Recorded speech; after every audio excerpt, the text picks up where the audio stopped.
Ladies and gentlemen, welcome to Poland Daily History. Today we are at Hotel Europejskie, one of the most expensive hotels in all of Poland.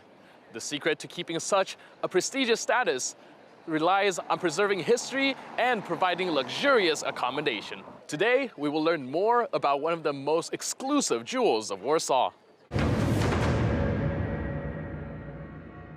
Our guest today is Mr. Ksawery Wąsowski, a direct descendant of Aleksander Przeździecki, who decided to build Warsaw's first luxury hotel of international standards in 1855. After returning to Poland from the US in the early 90s, Mr. Wąsowski has been documenting the long and interesting history of Hotel Europejski.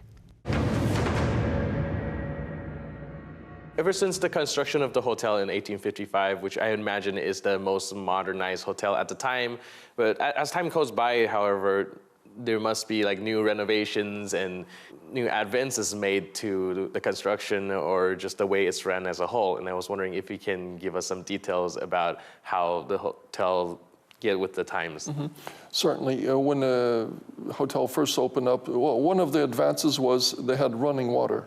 Right. The first water mains ran right in front of the building to go into Ogród Saski, so they had running water. And then over time, yes, certain advances such as electricity was installed. In 1878, when the last wing of the hotel was completed after Hotel Gerlacha was knocked down, more advances were put in, including Poland's first elevator, 1877. Then in 1880, Polish two gentlemen, Penkala Stofringen, leased the building from the family owners, and they ran the hotel for 12 years. So they were obliged by their contract to also install various advances in the hotel. Ironically, they did not install central heating, which was already being installed in various places, but not in a hotel. It was decided that that is not healthy. Having furnaces, tiled furnaces in each room that heated each room was considered still more healthy. So that had to wait several more years before that advance came to be in the hotel. Then really, up until the time when the Hotel Bristol was built in 1901, no more grand changes were made. Right. I understand that these technological advances are not only just pioneers in Poland, but also like in Europe as a whole. This is very advanced and ahead of its time in the 1870s. Certainly, all these advances were taking place throughout the world, really. When the elevators were being installed, this was quickly recognized as something that was an ease for the clients, for the guests. Electricity also, it was much better to have electric lamps than to have the old gas-burning lamps, which put soot on the ceilings of all the rooms. So everything that was figured out in the world as far as technology was quickly put into place. So aside from the hardware and the technological upgrades that we just talked about, what about the businesses that were conducted throughout the times? Do they have any changes as time progresses, like shops come and go and different kind of business being conducted down here in the hotel? Certainly, because it was such a large building, there was space to have various businesses. It wasn't just a hotel. So there was, let's say, on one corner, there was a gun shop, sold the nicest hunting rifles, Purdy, Holland and Holland, for instance. There was a furniture store here for many years, Wojciechów, that was in this corner, facing today's presidential palace. There was a cigar shop, Davidoff, that was here for a long time. There were also banks, and they had their branch offices here. There was the Davidoff cigar and smoke shop. That was 19th century and into the 20th century. There was a like an art collective store that was called WAD. That was here for many years. In 1920, Polski Fiat established their most representative salon, where they, in the old Lux cafe shop on the corner, they put their cars inside, and they had instead of the pastries, you could come and look at the latest cars. And that was there until the war. Then around the corner towards today's front, there was the Piwnica Wien, so there was the wine shop, which they imported wines from France, from Germany, from elsewhere, and some of them they were bottled, others were bought in barrels, and they were actually poured into the bottles here with the Hotel Europejski label put on them, and they were served here in a restaurant or sold. So there was a variety of businesses. Over time it changed. Right.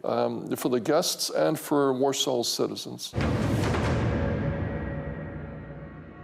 Hotel Europejski modernized in two waves. The first, in the 1870s and 1880s, included the introduction of Poland's first elevator in 1877. The second wave came after Hotel Bristol. The first real competition to Hotel Europejski opened in 1901. The management of Hotel Europejski realized that the hotel had to quickly modernize and introduce electric lighting to remain at the absolute forefront of luxury hotels in this part of Europe. So you were telling me that the renovation and the modernization kind of grind to a halt around the 1880s, but not until the existence of Hotel Bristol, where the first serious contender of this hotel came into place, that became joined into a race of modernization in a very luxurious form. And I was wondering if you can give me details about how things went about. Well, definitely. Competition is the best for any business.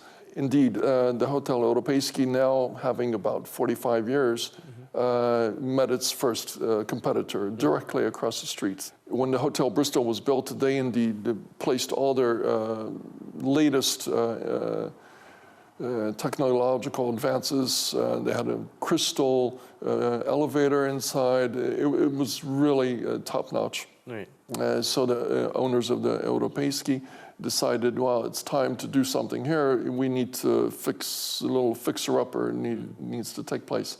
So in about 1907, 1908, there was major reconstructions done, renewals.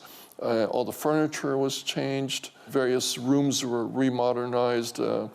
At that point, electricity, telephones were installed, various rooms. Baths that had up until then only been on one floor were installed on various floors, even in some of the rooms.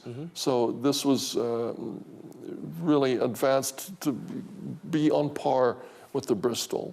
So aside from the technological changes, what are the other changes or ideas that you had in terms of upgrading the hotel during the turn of the century? Right, so you can only make the interiors so luxurious, then you have to think either sideways or up.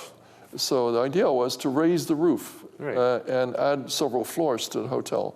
The foundations were built to withstand the weight of additional floors.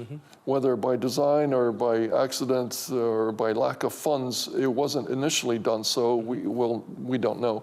But around this time, around 1910, 1912, first ideas and actual plans were put into place by architects Czesław Przybylski, Nagorski also, to add several floors to the hotel. There are plans from 1912 that show this. Unfortunately, World War I happened. Oh. So that put an end to those plans. The idea was not revived till afterwards. Hotel Europejski has 150 years and counting of very interesting history. And the fact that the history is preserved and the personal touch of the place is what gave it the standard for the best hotel in Poland and has set the standard ever since. I'm your host, Benjamin Lee. I'll see you next time on Poland Daily History.